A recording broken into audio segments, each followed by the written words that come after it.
오늘은 예수 복음, 천국 복음 두 번째 시간입니다. 지난주 혹시 말씀 생각나세요?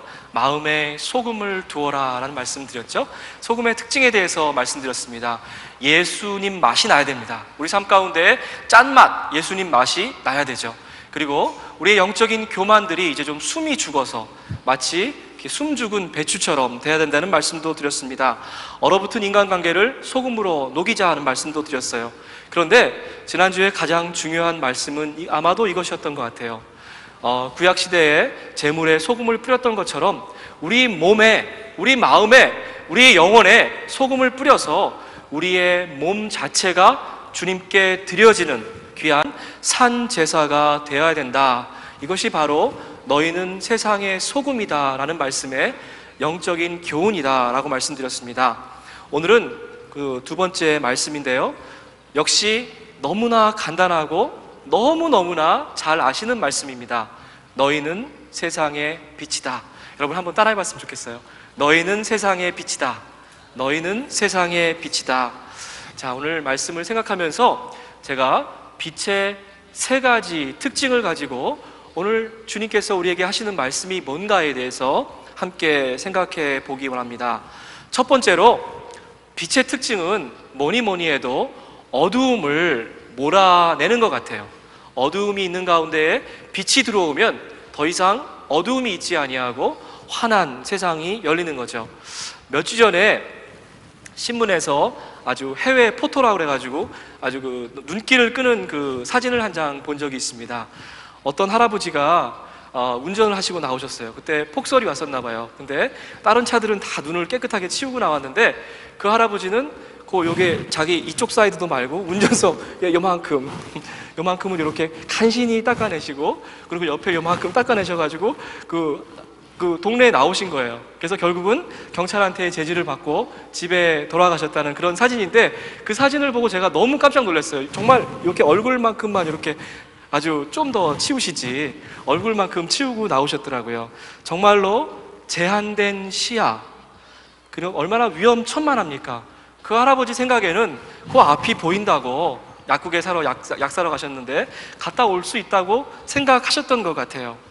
그러나 사실 그 할아버지는 어두움 가운데에서 운전하고 있으셨던 거죠. 바깥 세상은 환했지만 그 할아버지가 볼 수 있는 세상은 요만큼밖에 뚫리지 않은 그 창문을 통해서 운전했기 때문에 사실은 본인은 환화 가운데 대낮에 운전했다고 생각하지만 사실은 어두움 가운데 운전하고 있었던 거죠. 우리 크리스찬들 중에도 이런 분들이 종종 있는 것 같습니다. 캄캄한 어두움 가운데 살고 계시면서도 자기 자신이 어두움 가운데 있다는 것조차 모르는 그러한 분들이 계시다는 말입니다.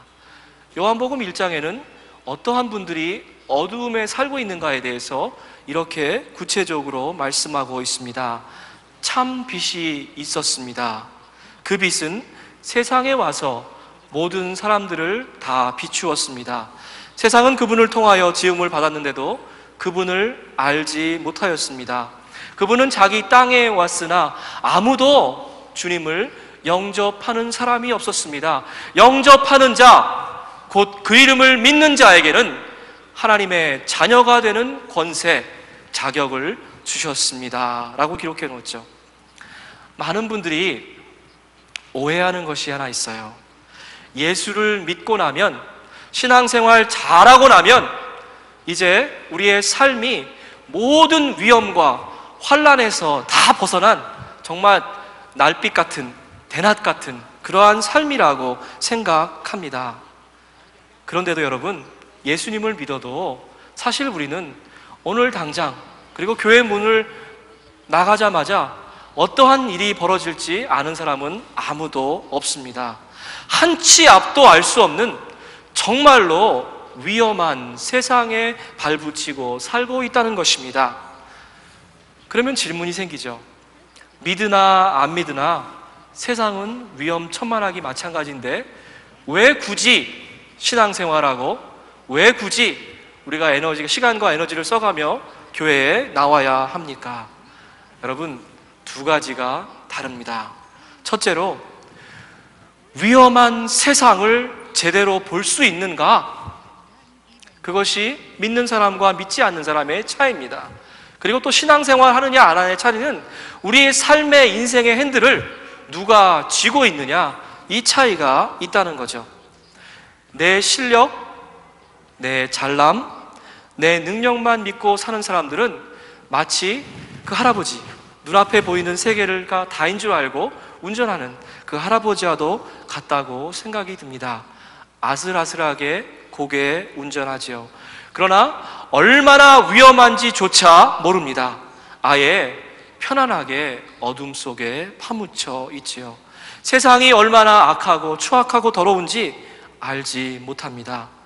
우리들과 또 아까 우리 태우처럼 어린 자녀들도 있는데, 우리의 자녀들이 나가서 살 세상이 얼마나 위험한 곳인지 제대로 알지 못한다는 말입니다. 세상이 주는 즐거움과 물질 문명의 그 풍요함이 저와 여러분의 눈을 가리워 버렸습니다. 돈이면 다 된다, 물질 만능의 그 만몬 앞에 우리가 너무나 무기력하게 무릎 꿇고 있지는 않습니까? 너무나 쉽게 돈의 유혹에 망가져 버립니다. 말씀의 빛이 우리를 제대로 비춘다면 비로소 우리가 사는 세상이 어떠한 곳인지, 얼마나 위험한 곳인지 제대로 볼 수 있게 됩니다. 창고 안에 아침 햇살이 이렇게 비추죠. 그러면 그때야 비로소 더러운 것들이 보이기 시작합니다. 아주 미세한 먼지도 아침 햇살을 피해갈 수 없지요. 이것은 마치 말씀이 우리 안에서 살아 역사할 때 일어나는 현상과도 같습니다. 전에는 뭐가 뭔지 앞뒤 분간 못하고 살았어요. 그래서 세상에 이끌려서 살았습니다. 위험한 세상 속에 살면서도 참 겁없이도 잘 살았습니다. 내 인생은 나의 것, 이렇게 선언하면서 내가 내 인생의 주인으로서 내 인생을 좌지우지하려 들었습니다. 여러분, 오늘 아침에 좀 묻고 싶습니다. 주님을 믿는다는 게 도대체 뭡니까? 어떻게 하는 것이 예수를 잘 믿는 것입니까? 주님께 이제 내 인생의 조정 핸들, 운전대를 좀 내어드리기 원합니다. 주님, 제 삶 전체를 내어드립니다. 이제 내 마음 가운데 찾아와 주셔서 제 대신에 제 삶을 좀 운전해 주십시오. 라는 귀한 고백이 저와 여러분께 있기를 원합니다. 이것이 주님을 믿는다는 것입니다. 만약 아직도 내 인생의 핸들을 내가 붙잡고 있어요. 그래서 위험한 세상 가운데 정말로 아슬아슬하게 고개 운전하고 있습니다. 예수님은 조수석에 앉아 있고요.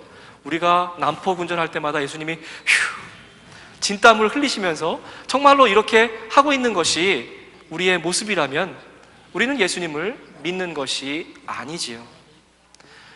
빛의 자녀로도 살고 있지 못한 것입니다. 아직까지도 어두움 속에서 어둠의 자식으로 살고 있는 것입니다.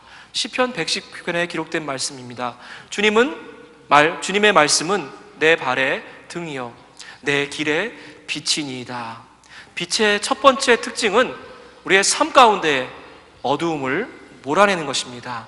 그래서 세상이 주는 즐거움과 편안함 때문에 그것들이 저와 여러분을 뒤흔들지 못하게 만드는 것입니다. 너희는 세상의 빛이다. 이 간단한 말씀을 요즘 우리말로 풀어보면 이렇습니다. 아무 생각도 없이 그저 위험한 세상을 즐기지 마라. 이제는 좀 정신 차려라. 어둠에서 나와서 빛으로 와라. 그리고 빛의 자녀가 되거라. 이런 말씀입니다. 너희는 세상의 빛이다. 빛의 두 번째 특징입니다. 빛은 환할 뿐만이 아니라 우리의 주변을 따뜻하게 해줍니다. 그리고 우리의 주변을 좀 살 가치가 있는 그러한 훈훈한 세상으로 만들어준다는 거죠.